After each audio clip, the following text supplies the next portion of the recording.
안녕하세요. 경매사령관 박영춘입니다. 오늘은 제가 좀 미납 사건들이 굉장히 많이 발생하고 있어요. 지금 그 부동산 경매 시장에서 어, 미납 사건들이 굉장히 많이 발생하고 있거든요. 그런 이유가 바로 이제 여러 가지 이유가 있어요.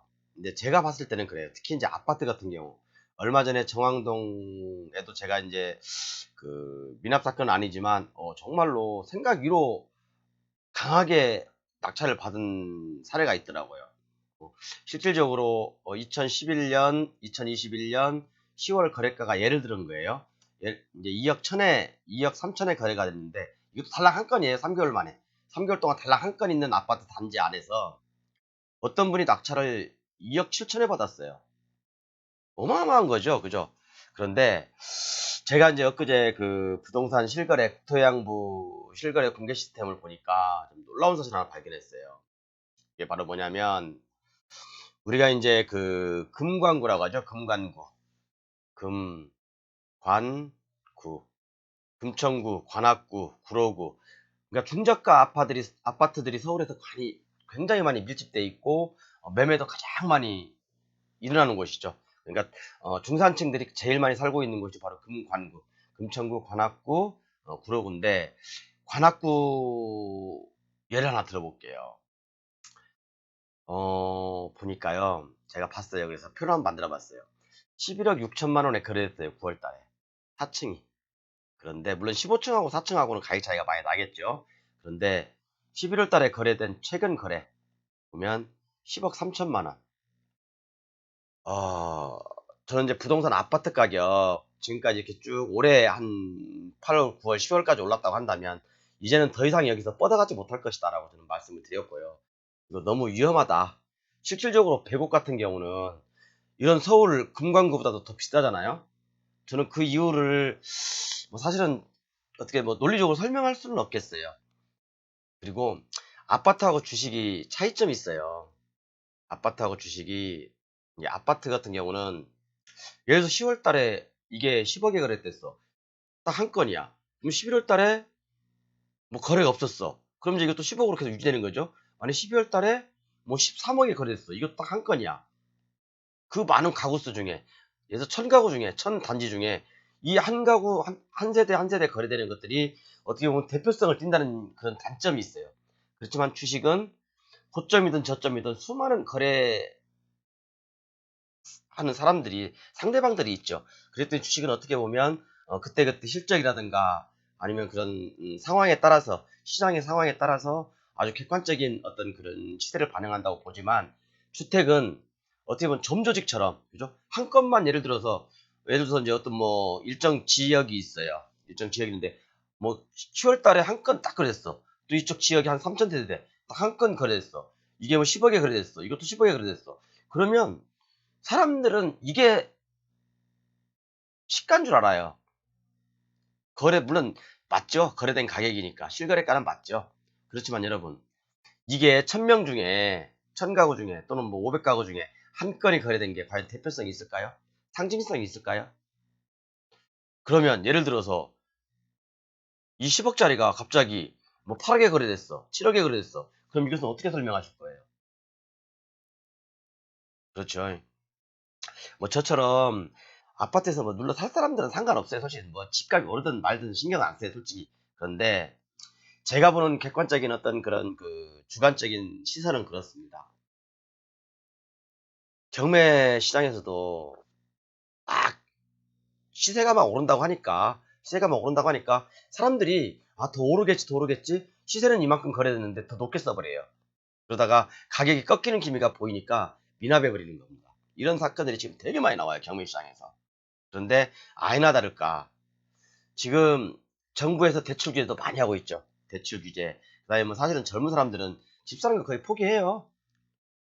뭐 한 5억, 4억 정도면 저는 인정을 하겠어요. 어느 정도. 좀 평수가 넓고 그 정도면 내가 열심히 노력해서, 그리고 2030 우리 젊은 세대들이, 우리 자식들이 네가 열심히 하면 한 10년 정도 열심히 하면 벌 수 있어. 충분히 살 수 있어라고 얘기하겠지만 지금 뭐 경기도 모 지역, 제가 살고 있는 인근 지역은 오히려 이런 금광구 지역보다 더 비싸요. 이게 말이 되냐고요. 뭐 어떤 데는 뭐 9억, 10억 얘기하는데 사람들이 기분 좋아하더라고요.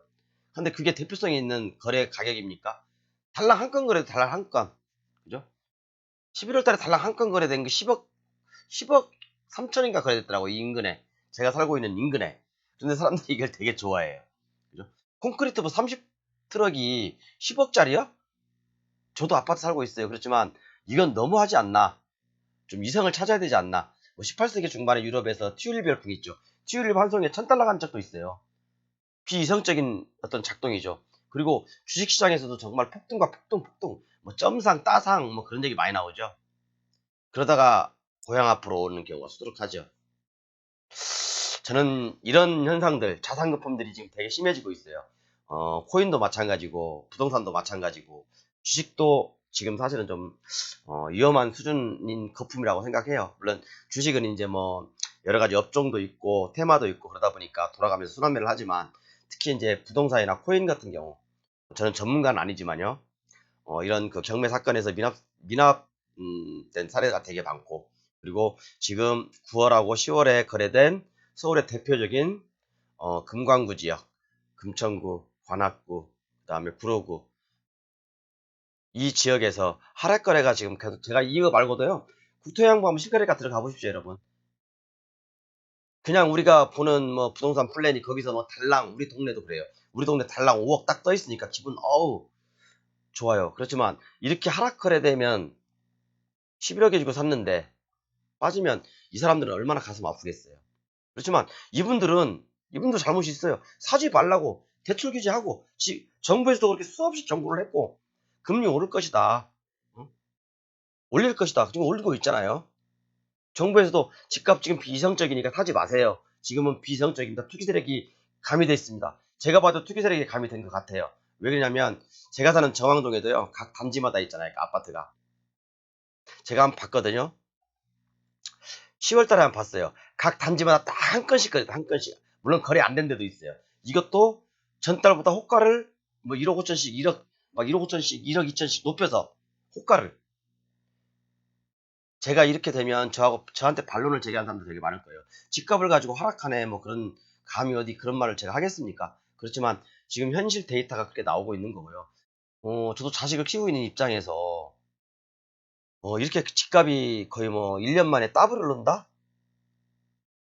레미콘차로 콘크리트 30트럭도 안 되는 그 콘크리트가 뭐 10억, 20억 간다는 게 말이 됩니까? 저는 물론 이제 희소성의 가치, 주거의 어떤 안전 목적 여러 가지 이유가 있겠지만 지금은 우리가 조금 이성을 찾아야 되지 않나. 저도 개인 사업자긴 하지만요.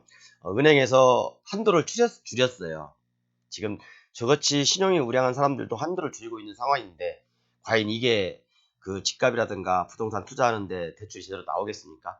앞으로 제가 봤던 이런 규제는요 상당 기간 지속될 거라고 보고 내년 1월에도 이번 달에 금리 올렸죠.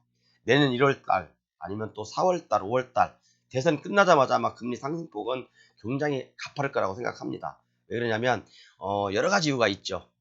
미국도 테이퍼링이 끝나고 있고 지금 뭐 연방준비제도 이사회 의장이 지금 뭐 1월 달에 금리 인상을 기정사실화하고 있고 그런 분들이 세계 경제를 쥐락펴락하는 분들이고 가지 경제에 대해서 제일 많은 정보를 얻고 있는 분들인데 그래서 저는 그렇게 생각해요, 여러분. 제가 집값이 이제 고점을 쳤다라고 이렇게 얘기를 지금 정황동만 해도요 2억짜리가 지금 3억 5천 그렇게 불고 있어요. 그러면 여러분 이게 더블 올랐잖아요. 거의 100% 올랐잖아요. 그럼 여기서 또 100% 오른다는 거 이건 욕심 아닙니까?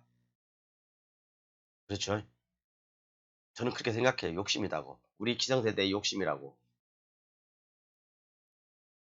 그래서 저는 여러 가지 이유가 있겠지만 저는 집값은 더 이상 이제 그렇게 많이 오르지 않을 것이다. 그래서 언젠가는 그럴 시대도 올 것 같아요. 제가 봤을 때는요.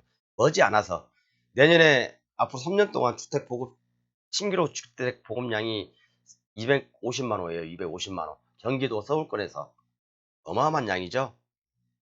이런 것도 참고해 가시면서 이제 주택은 아파트는 어느 정도 좀 상투를 치지 않았나. 그리고 이제 거래량도 급감하고 있고 단적인 예로 지금 서울 같은 경우 금광구 지역에서 하락 거래가 지금 일어나고 있습니다. 10% 넘게 빠진 거예요. 그죠? 이분들 이 꼭지에 잡은 분들은 얼마나 가슴이 아프겠습니까? 그래서 집값은 우리가 조금 신중하게 생각해 보자. 저는 그렇게 얘기하고 싶습니다. 감사합니다.